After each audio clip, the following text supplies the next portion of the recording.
many other brands and products as well, almost 4 million different products from 89 different suppliers. So this is our supplier list.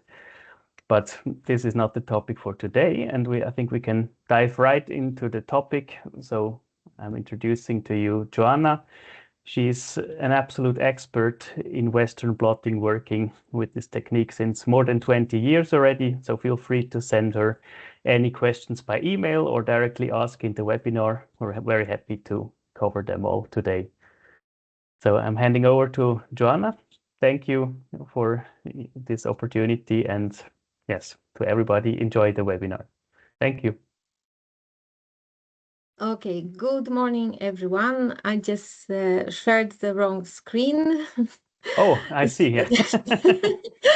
So I'm sorry for that. It is going to come up the right one just in a moment. Indeed, my multitasking is very challenged. Anyhow, thank you very much for joining for part 3. And we are going to go through Western blot interpretation today. And if you have any questions, you can ask them directly in the chat box. And I'm going to address them in a question and answer session. And of course, there's going to be a quiz. And you will have a chance, by participating in this quiz, you have a chance to win a free antibody of your choice from our collection. And as you know, I have worked with Western blot for quite a while, and therefore I want to share my knowledge with you and walk you through what to think about when you are interpreting Western blot results. As Thomas mentioned, the 2 other parts are recorded, and you can find the recordings and slides on Lucerna website. And this webinar is also recorded. So let's start. And there is one detail here about Agrisera for those who have not participated in previous webinars. We are located quite far north, so it's quite dark here during days right now. And we have been established quite a while ago, so celebrate 45 years this year. We're very proud of it. And we have 2 facilities. You can see on this picture here a beautiful farm where we are producing the polyclonal antibodies. And we have another facility in Umeå. We are shipping the antibodies worldwide through our distribution network and directly. And we have become part of Olink Proteomics in 2020, and now we are part of Thermo Fisher. Our company is also ISO certified. And now, one thing I'm very proud of it, which I need to share with you, is that we have been awarded a special prize this year by Site AB from UK, based on analysis of publication record. It has been established that most plant science publications are using Agrisera antibodies. So this is a really great thing for us. We are very proud of it. And as you know, we offer antibodies to plant proteins, to hormones, but also we have quite a strong collection of epitope tag antibodies. And many of these antibodies have been validated on recombinant plant or algal proteins. So this is the advantage for people working with plants. We are also having high titer secondary antibodies. So with one antibody, you can use it in your whole experiments for whole your thesis. When it comes to antibody for the Western blot, goat and rabbit, horseradish peroxidase conjugated. So our products are cited in over 1,000 publications for over the last 25 years. So there is a strong support in data on how these antibodies were used. But now we are diving into the topic. I need to remind you the antibody structure. For those who have been on workshop number 1, you're familiar with this picture, but I need to show it again. So just briefly, we have the antibody molecule looks like Y, and it has a fragment that crystallized, is this one. It is named like that because it was forgotten in a fridge and the protein crystallized in low temperature, and that's why it's called FC. But that part is useful when we purify total immunoglobulin fraction because it has affinity to protein A or G. The most important thing is here. This is the antigen binding site. This is a variable part of the antibody. And this is how the antibody looks also in our bodies, of course. And that part determines antibody binding to a specific target protein. I just need to let in some people here and back to what I was talking about. So we have the antibody binding part, and that is a crucial part for how antibody is performing. And it is in antibodies from goat, mice, and rabbits. It is looking like you can see here. Antibodies from llamas are a little bit smaller. And the mechanism, I want to show you also the mechanism of binding. It is a crucial part where the antibody is attaching to a protein. You will receive these slides afterwards. There will be some also links to different blog posts where you can deepen your knowledge or get some more explanation. And what is an epitope the antibody is binding to? This is also a very important thing to remember and to understand that mechanism. So we have linear epitope, as the name suggests. These are amino acids in linear structure to which the antibody is binding in linear structure of a protein. So as you see here, it can be 2, 3, up to 15 amino acids the antibody will bind. And these epitopes are recognized in techniques where proteins are denatured, so Western blot immunohistochemistry. But antibodies are also binding to native epitopes, and these continuous epitopes, which are three-dimensional, they are brought by distant amino acids, are brought together in a 3D structure of a protein. And these epitopes antibodies are binding to in native techniques. So in Western blot immunohistochemistry, not immunohistochemistry, but cheap, native. So in native techniques, these epitopes are recognized by the antibodies. Please keep this in mind because this is very important for future, for understand how this works on the membrane in the Western blot. And antibody choice, I want to remind you, because this is crucial to have any results to interpret. You need to, of course, be successful in the Western blot. So you need to choose correct antibody. I have been talking about it before. I need to repeat it again, because this is most common mistake, which is done with antibody work, that we are hoping that the antibody is going to work without having a data for it. And it doesn't need to be experimental data. This can be checked on a sequence level, but you need to know what sequence antibody is made to. And please don't use antibodies without that confirmation, because that way you will save a lot of time and effort. Even you can predict if a given antibody is suitable for a specific application. And I will show you now how, or remind those who have been already on part 1. So here we have a sequence of photosynthetic protein, PSBA, and as you see here, there's signal peptide is marked. This part is cleaved off. And antibody is not made to a whole protein. In this case, it's made to a short peptide from N-terminal, middle of a protein, and C-terminus. So these parts are marked in a native protein.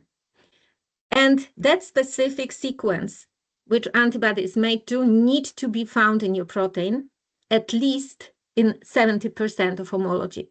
So if you blast the whole protein sequence versus between two species, it will not provide you any data about antibody reactivity if antibody is made to a very short sequence. These antigen sequences are often not included on antibody product info sheets. And the reason for it is that we spend quite a lot of time to design these sequences, but we will always help you if there is a question, can this antibody work in my species? We will check it and we will give you a reply. So please do not use any antibody before it is confirmed that it is suitable for your species. How can you predict it is suitable for an application? Yes, you can do it too, because if antibody is derived from a peptide which is buried in not exposed, it is not going to work in a technique which requires antibody binding to a native protein. So all this can be checked before you even get to the lab. So please keep this in mind, because this will save you a lot of effort in the future and will secure reliable results, of course.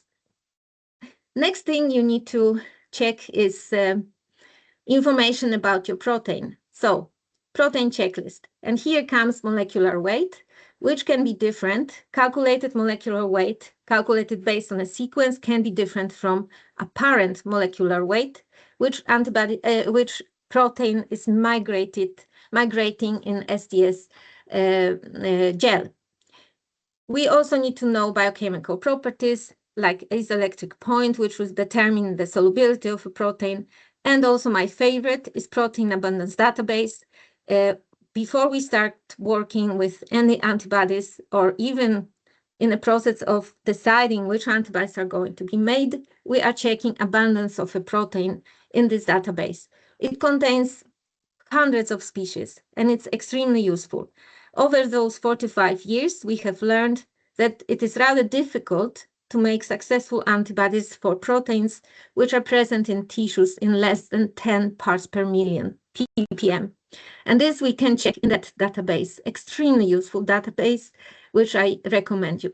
Of course, it's also important to know organ tissue localization of your protein. So you see, we haven't even reached the lab yet, when you need to know all these things about your protein. And this will save you a lot of time later. And then what happened? We know all these things. We have chosen right antibody, extracted the protein, and then the results can be very different, as you probably know yourself. In this case, one and the same antibody was sent to 4 labs, and 4 different results are obtained. So as you see here, one lab, no band whatsoever. The other labs got a lot of background. Lab number 4 obtained the result when we have a wild type, knockout mutants, and overexpressing plant. Ideal antibody validation. And all those labs use the same material, the Arabidopsis thaliana, and different protocols of Western blot. So you see, it's not always an antibody fault. Actually, there can be different issues in a protocol which may lead to these difficulties. And as I mentioned, you need to know your calculated and apparent molecular weight, which is not always the same. And the reason for it is that in this example, I will show you PSA, photosynthetic protein of photosystem 1. As you see here, calculated from the sequence is from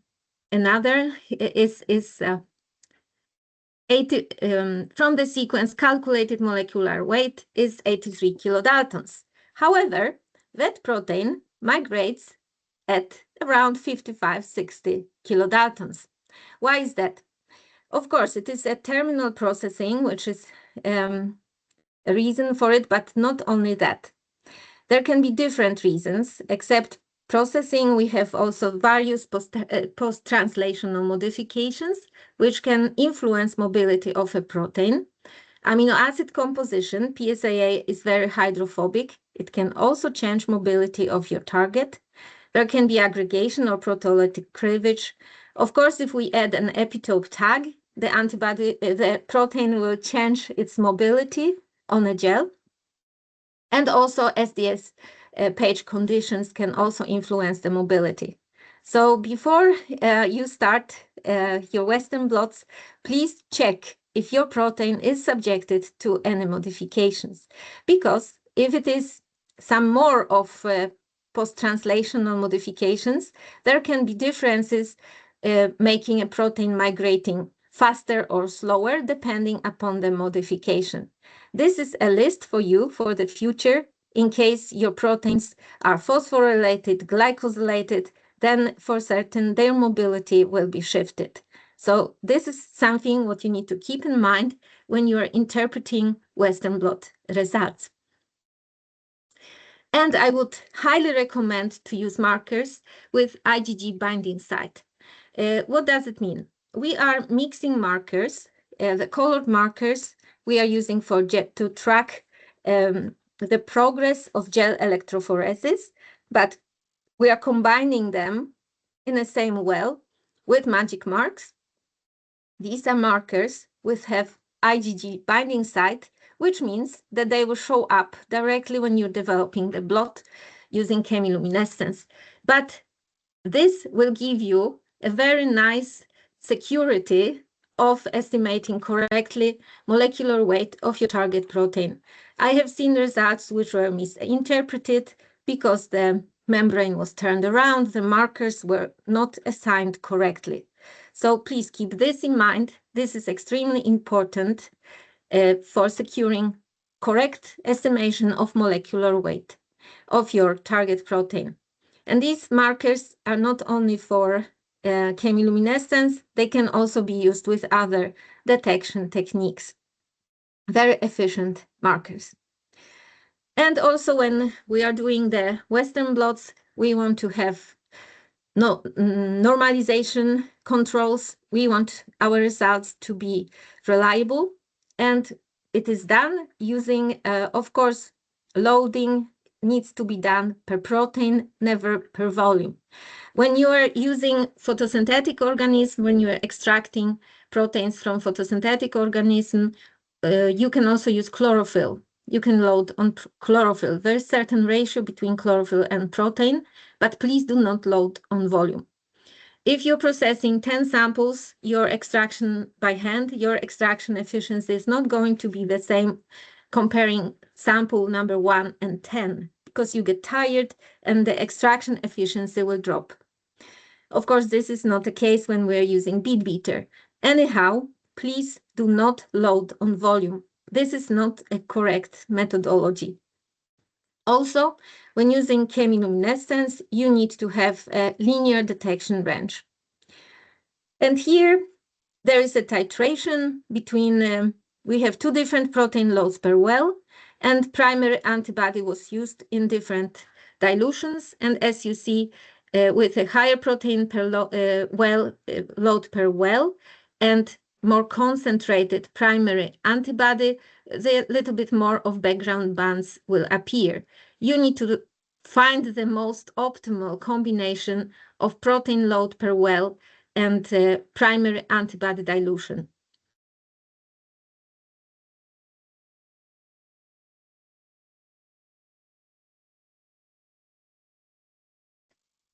Loading and normalization controls example for you. Here is the example. This lab have chosen based on experimental details. They have chosen the MPK6 to be their normalization control. Target protein is quite above 180 kilodaltons. Beautiful result. A band in the wild type is gone in a mutant. And then below you have a result for the loading control. However, please pay attention here.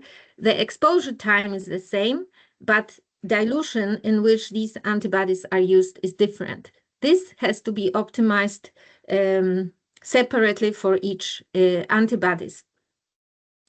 And also when you are choosing these controls, you have to be certain that they are proper for your experimental setup, that we have equal protein load per well, bands are not distorted, we have linear detection range, and then housekeeping proteins are confirmed suitable for used experimental conditions.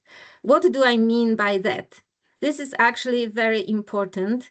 You are probably aware that these proteins are often chosen and used as loading controls. However, they are not always suitable. And The purpose of a loading control is assessment of equal protein load per well. Therefore, the controls cannot be changing in a certain experimental conditions. However, they can actually sometimes, can be a situation. So actin and tubulin are not always optimal loading controls. As you see in this example, in a metal stress, actin level in this sample is not the same. Therefore, actin is not suitable as a loading control. So when you're choosing your loading controls, please be very careful. Do not do it because others used it. Of course, if the level of your loading control is not changing, the level of actin or tubulin is not changing in your experimental conditions, you can use it as a loading control, but you have to check it beforehand. Otherwise, it will lead to misinterpretation of results. Other possible internal controls are listed here. For photosynthetic proteins, for photosynthetic tissues, you can use different ratios. You can use specific ratios of particular proteins as PSBA to RBCL and so on. So there are other alternatives. But please never assume that the protein is suitable as a loading control because other people used it. This is not the right approach here. It has to be experimentally confirmed. And just a reminder for you, what does it mean linear detection range? This is a highly expressed photosynthetic protein, and in this case, too sensitive ECL has been used. So the ECL with extreme low femtogram detection range is not suitable for highly abundant protein. So you need to adjust, find the reagent, use the reagent which is proper depending upon abundance of your target protein. So please keep this in mind. There are detection reagents of different sensitivity which are available. And oftentimes we may be tempted to use the most sensitive one just to be on the safe side. But as you see in this example, this is not the right approach. If protein is of low abundance, I would recommend to use very sensitive detection reagent, but not for proteins of high and medium abundance. And now the most ideal Western blot result is when we have band in a deletion mutant gone. This situation, we are validating hundreds of antibodies each year in collaboration with different laboratories, and sometimes we get exactly this result. I say sometimes because unfortunately this is not a standard situation, and banned in wild type, gone in knockout mutant, and enhanced in overexpressing mutant. This is an ideal method of validation of antibodies for Western blot. However, the reality can be a little bit different, and sometimes we may obtain Western blot results which are misleading, like this one. We're very happy, lab was very happy to detect the TOX35 protein. As you may guess, TOX35 should migrate a little bit lower, right? So this was a misleading result captured in time. This is a target protein. And this is quite probably cross-reaction with Rubisco, which is a very common with Western blots. It's possible to remove this cross-reactivity by adsorption. I talked about it in a previous webinar. So this is a misleading result. And very often, recombinant proteins are used to validate the antibodies. And I would like to show you why this approach is not completely correct. Here we have an example received recently from a test lab. The antibody is recognizing recombinant. DCP1 is a target protein. It's fused to RFP, beautiful, strong band appearing on a blot. And suppliers are using, unfortunately, this as a validation data of antibody reactivity in endogenous sample. And this is wrong, because here you see the reactivity of this antibody in endogenous sample. The antibody is recognizing endogenous protein, but it requires other protein load and another detection reagent. And in some situations, the antibodies which bind to recombinant proteins will not even detect an endogenous protein in a native tissue. Please keep this in mind and analyze the product information sheets beforehand before you purchase any antibodies, because you can easily be misled by the result shown for a recombinant protein, which may not be translating into antibody reactivity in endogenous tissue. I hope this will stay with you, and as there is 8 million antibodies around, you will know how to choose the correct antibody in the future and avoid wasting money on antibodies which are not working in endogenous tissues, even though they show beautiful bands on recombinant proteins. And as I said, antibodies may not always recognize the recombinant proteins. And I would like to show you an example here. The lab was using a wild type. The antibody is detecting endogenous protein in a wild type sample. However, what we see in these transgenic lines, there is no recombinant protein detected. This is just the background bands which are coming because the real target is not recognized. So as you see in this example, the antibody is binding endogenous protein, but not binding the recombinant counterpart. And this situation is actually quite common. When we don't have mutants, what can we do? Because there are, of course, such situations when mutants are not viable and cannot be obtained. Their growth is very affected. And therefore, in such situations, we have other controls. But here we have a mutant, but the band of a molecular weight as a target protein is still appearing in the mutant.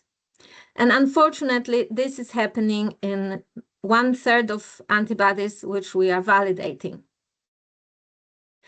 And there is an explanation for it. And there is also limitation of using mutants for antibody validation, because we can have off-target binding. What do I mean with that? Each band contains hundreds of proteins. And unfortunately, there can be some recognition, some similarity of the epitope with non-related protein, which has the same molecular weight. And therefore, you will see the band in the mutant. There is also possibility that the mutant is not complete. Sometimes, if mutant seeds are old, different things can happen, and therefore the mutation can be sometimes also reversed. So we can have gene compensation, we have technical artifacts and presence of isoforms. So even though usually in the way you should produce the antibodies is that you make them to absolutely unique sequences, but as you now understand, they bind to so short 2 or 15 amino acids stretches that they can actually be found also in other proteins. And what to do in such situation if we have the band still coming up in a mutant? We can try to denature the protein further using a 6 to 8 molar urea. So unfold it, destroy those conformational epitopes I was showing on the beginning. And that may decrease the binding. Or we can also use the adsorption protocol, which I have also mentioned in my previous talks. It's also available here. Basically, we are doing Western blot gel electrophoresis with only mutant samples, lacking our target. And then we incubate primary antibody with that membrane, and afterwards we take the primary antibody solution and use it on our samples. This can help to decrease this unspecific binding signal. And when we don't have knockout, knockdown, or overexpression mutants, what to do next? We can do fractionation. And here is the example of an antibody to a PTOX, thylakoid membrane-bound enzyme, and the target molecular weight is 37 kilodaltons, and it was analyzed in chloroplast, thylakoid membrane, and negative control was stroma. So the target protein band is gone in stroma. And this method can be used when we don't have access to any mutants. This is an indirect validation method, but it's still a very good one. We can also use samples from specific conditions which will up-regulate or down-regulate our protein. We can use mass spec combined with IP, but please remember this will only work for antibodies which are made to exposed regions. So not all antibodies can be validated using that method. And sometimes we have a luxury to have two antibodies to the same protein. We can also use them to confirm that it is the correct protein we are detecting. And we can also have, if we have a possibility, we can do so-called garden blots like this one. Here we have plethora of samples from photosynthetic organisms which are recognizing Rubisco large subunit. Interesting thing here, which you probably see, is that Rubisco is not detected with the same intensity in those samples. And there can be different reasons for it, and it means that one and the same protocol is not suitable for all protein-antibody pairs, as you heard in my previous talks. How can we be sure then that the antibody is binding to correct target? So, is molecular weight, which was analyzed, correct? That's the important thing to know. Is Western blot protocol optimized? Have we included positive and negative controls, and do they behave as expected? Do we have linear detection range? Other approaches, and also are our results reproducible? So this is your checklist for the future when you're interpreting your Western blot results. And there can be also such results, right? We have no band. Neither in the mutant nor in the wild type, there's absolutely no band here. And there can be different reasons for it.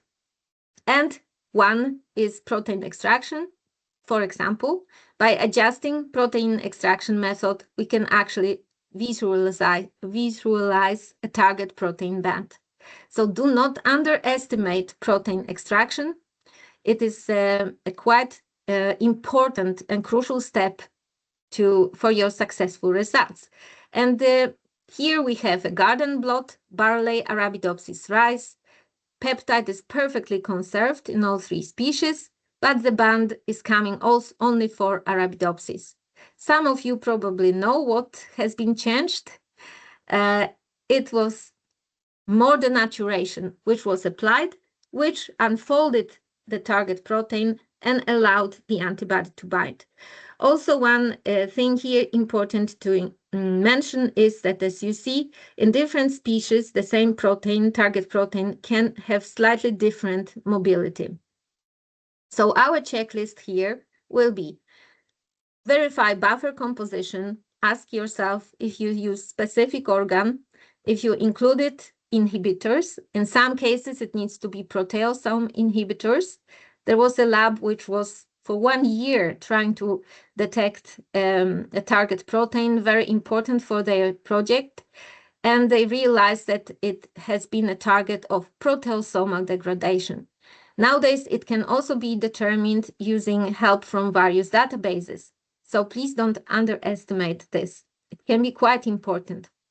You need to optimize, of course, your extraction for a very good yield. You need to use specific conditions. Sometimes proteins have to be extracted, for example, in the green light, or very, very promptly, because some proteins can degrade during process of protein extraction. All this I have talked a little bit more in the previous workshops, but I am just mentioning here again because it's very important. And if your Western blot result looks like this, that you don't have a correct band at all, please do not discard the antibody, because you should ask yourself a question: is target protein present on the membrane? Because if there is no target protein on the membrane for the antibody to bind, there will be no band of correct molecular weight. So you need to adjust protein extraction and blotting conditions. And blotting conditions for low molecular weight proteins are different compared to blotting conditions for high molecular weight proteins. In many cases, when I was troubleshooting antibodies to proteins of low molecular weight, they were simply blasted through the membrane, while high molecular proteins were transferred for too short time, so that was not enough target on the membrane for antibody to bind. And sometimes we have this result, that we obtain way too many bands. And this can also be optimized by changing blocking reagent and by adjusting incubation time of primary antibody. In many cases, leaving the primary antibody to incubate for overnight may lead to unspecific bands coming up. And this is a question also which is often received: can knowing the antigen sequence help to identify cross-reacting bands? As you may understood, not really, because the chosen antigen sequence is unique. So knowing the sequence will not help you to determine which other bands are showing up on a blot. And only mass spec and sequencing can confirm actually the identity of those cross-reacting bands. And what to do next? So if something is not working and you actually don't have your bands on a blot of correct molecular weight, then you have to go back, consider your protocol, and ask yourself if you are using correct sample, if you have applied fractionation for proteins of low abundance, have you loaded enough protein per well, did you use optimal transfer conditions? This is very crucial depending upon molecular weight of your protein. Are antibodies purified? This can also be helpful. And of course, detection reagents. Did it have enough sensitivity? As you know from previous workshop, alkaline phosphatase is not sensitive enough for detection of proteins of low expression. So you need to analyze your applied protocol. So if you experience these issues like poor results, wrong molecular weight of a target protein, lack of reproducibility, and worse results with each blot, I would suggest for you this template. Start consistent recording of your Western blot experiments. So know always how much protein you loaded per well. So you need to measure protein, and there are reagents which will help to measure protein in presence of various components of extraction buffer, even denaturants and detergents. Also, consider your blotting conditions, gel electrophoresis and blotting conditions. And I would recommend each lab to have both membranes, PVDF and nitrocellulose, and have two different pore sizes, 0.25 for small proteins under 25 kilodaltons and 0.4 for proteins of higher molecular weight. As you see, there are many parameters which can be changed, and the most common mistake is that we are changing too many without analyzing the protocol. And this template we are using in our lab, and when we are comparing the results, we know which conditions have been applied, what is the result, and what should be adjusted. So I highly recommend you to use it, and this will help you for more consistent results in the future. As you learned today, we have different antibody validation strategies. And if you are purchasing antibodies, please check always if antibodies were validated using these ways. So we have, it can be either reliable mutants, it can be immunoprecipitation combined with mass spec. However, this is only suitable for antibodies which are binding to exposed parts of the protein. MS analysis of visualized band is also one of the methods which are used. And if we don't have mutants, we can use these other methods to secure that we are getting reliable results with our antibodies. And please keep in mind, each technique requires specific validation. So I talked about Western blot, but if you are using other techniques, for example, immunohistochemistry, then validation have to be done specifically for that technique. And I would like to share with you those educational resources. We created two posters, one focused on protein extraction, the other one focused on Western blotting, and you can order them on our website or download or order hard copies. We also have posters for photosynthesis and epigenetics. There are a lot of QR codes on them, which will lead you to different resources. And this poster about Western blot was created based on the workshops. So part 1, part 2, and part 3. And I would like to share with you also this information. We have over 150 free antibodies, and there's no limit for provided antibodies if they fit your experimental setup. We are offering them in return for results, and if you are interested, there's a list to check here. And now it's a time for you for the quiz. So please scan the QR code. These questions in the quiz are coming from the workshop, and I will analyze the results tomorrow, and we will let you know who is the winner.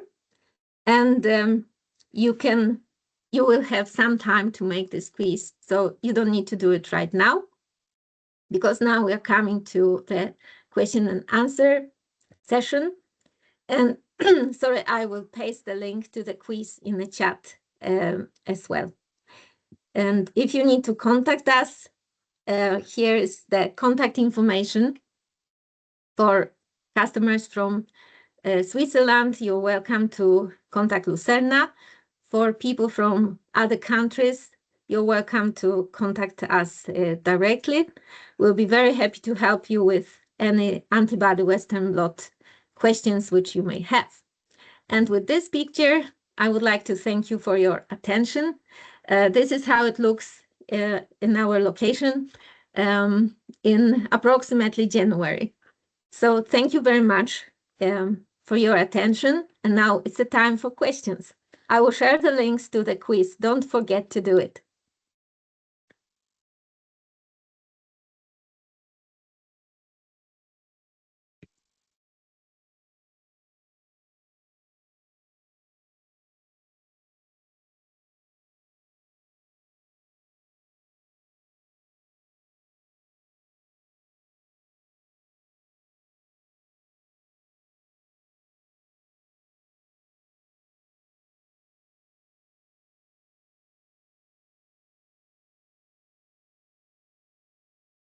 Okay, someone is writing that link is not working.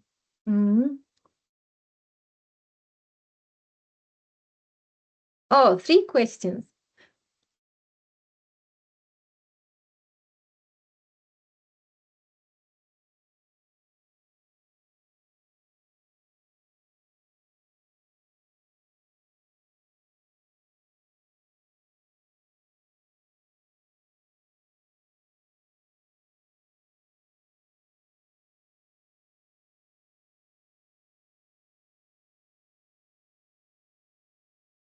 Let me go through it.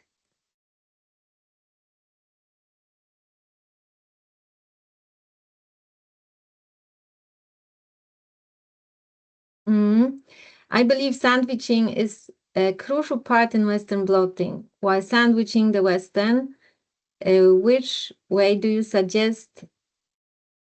Like sponge, filter paper, membrane, gel, filter paper, and sponge, or the other way? Yes, sandwiching is crucial for blotting, wet blotting. And in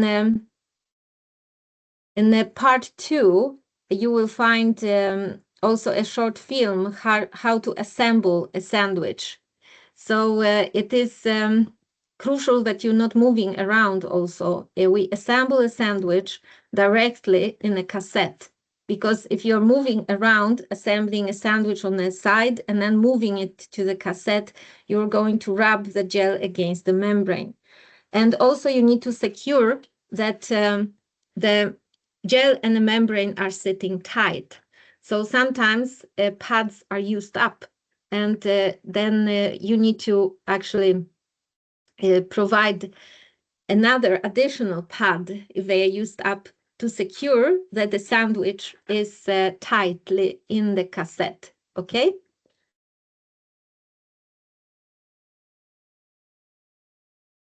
It will be like this: gel, membrane, filter paper, sponge. That would be the order.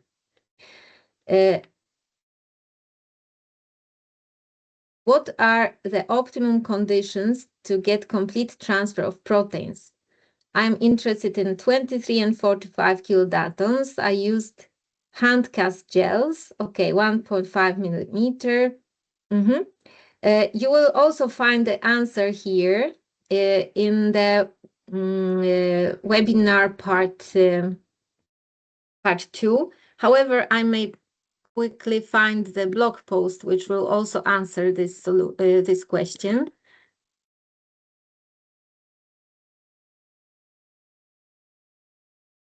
On our technical blog page, you will find short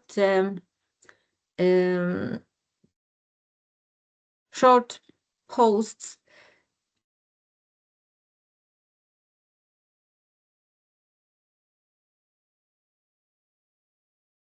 which will lead you to answers for many different questions, actually.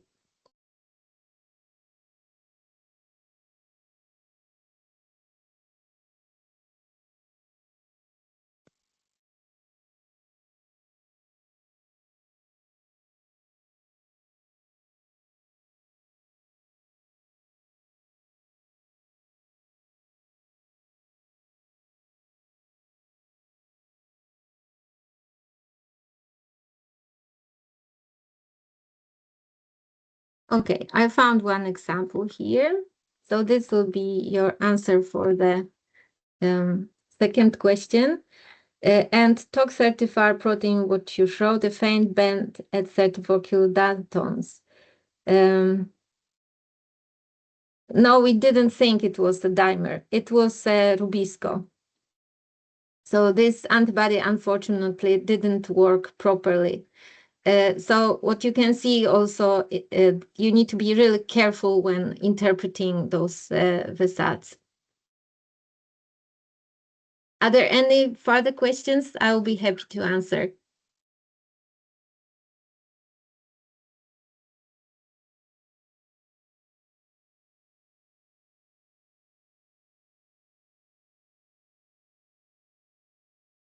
If you don't have questions now, here is my email address. You can always mail them afterwards.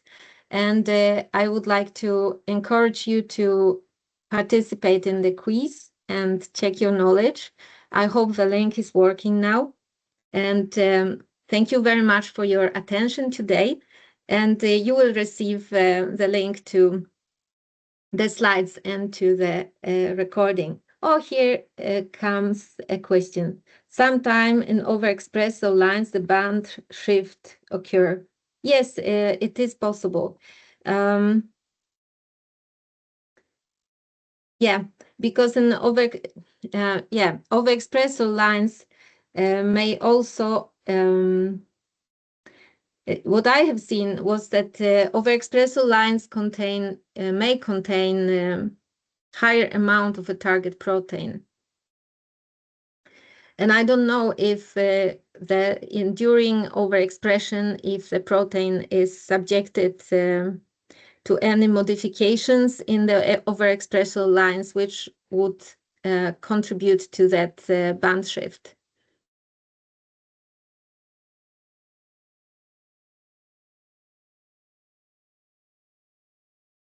So if you have any further comments or questions, you have a chance now. Still, we have 4 minutes to complete the meeting. You're welcome to ask or write your comment. I must say that I worked with Western blot for over 27 years, but I am surprised every week with some new detail which is coming up.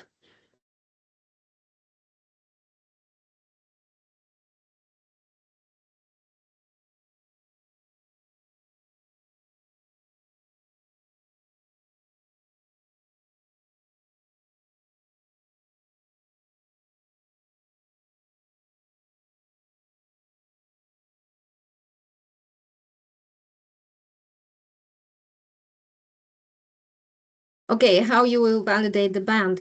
Well, if antibody is binding to that band, then it is one confirmation. And then you can also, if antibody is made to exposed region, you can attempt to make immunoprecipitation experiment combined with mass spec analysis to be very sure that correct band has been detected. But please remember, you always have to check the sequence, because without that check, if antibody is not produced to exposed part of the sequence, the immunoprecipitation experiment is not going to work. How about the dimensions of membrane and gel? Does the membrane is bigger size? No, they should be the same. This is very important. Also in the part 2, you will have a small video which will show you how we are doing in case of air bubbles, which we are ignoring if they are outside our target protein molecular weight range, because any rubbing of a gel against the membrane against the gel may also influence that the bands may be more diffused after transfer. They will not be sharp. So always a membrane and the gel should have the same size. They should fit very well to each other.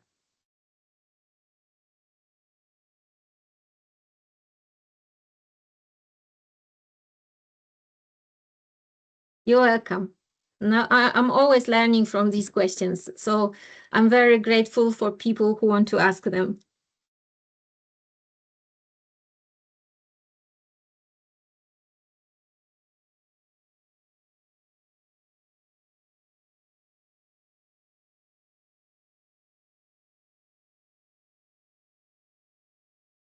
You mentioned that protein expression can be an issue for detection. Is it possible to determine the minimum amount of protein that needs to be obtained for a given antibody before ordering it? Yeah, actually, yes. I will paste a link to my favorite database, protein abundance database, okay? So if you work with a given protein, first you go to this database. If you want to detect certain protein, you check its abundance in this database. And the abundance data will tell you, I can give you an example, which we are working now right now.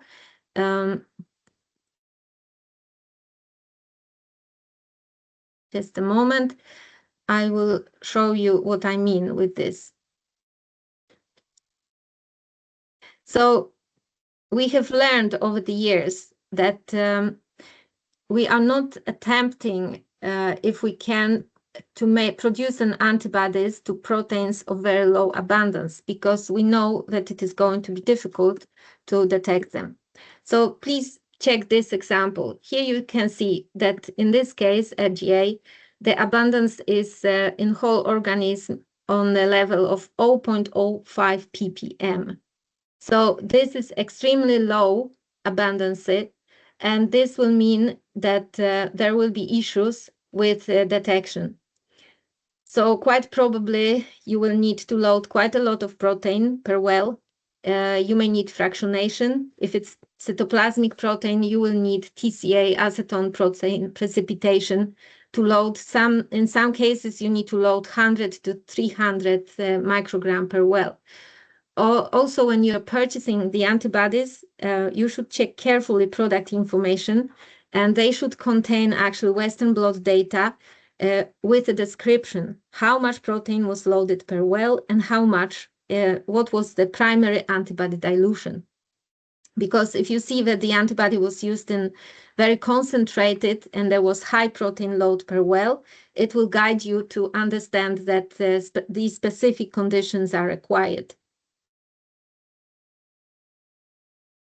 Yeah, what about the phosphorylation band shift and overexpressor lines?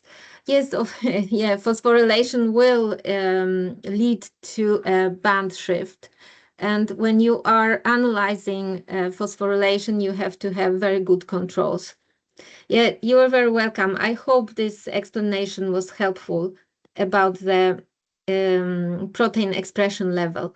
You can save yourself a lot of time if you, for example, would like to produce an antibody to a certain protein. Please check in protein abundance database first, because this will tell you how challenging this project may be.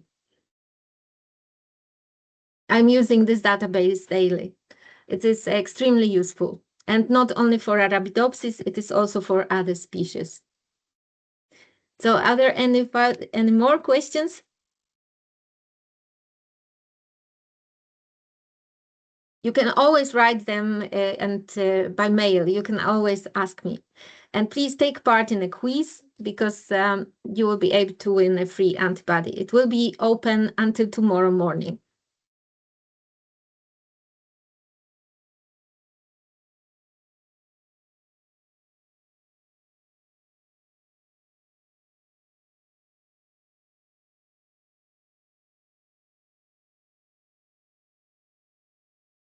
Yes, correct. Ranges between 500 ppm and 700 ppm should not be a problem. Yes, correct.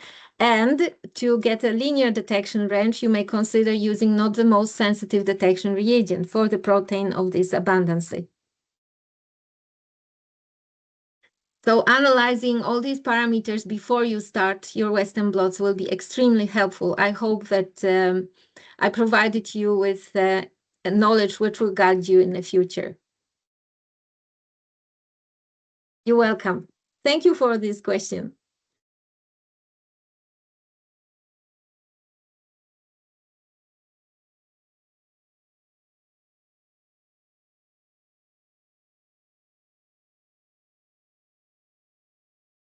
Okay, so if there is no more questions, I will leave my email address with you. So you are always welcome. I am also troubleshooting antibodies which Agrisera has not produced. There's always a possibility to learn something from there. So good luck with your blots, and thank you for your attention today. Well, thank you also from my side to everyone for attending today's webinar. And maybe also a brief mention for the Swiss customers. So if you're having issues, you're also welcome, of course, to send me an email, but I'm directly involved in the troubleshooting and know how to help best. Always here to support you. Thank you. Have a wonderful day. Thank you very much. Goodbye.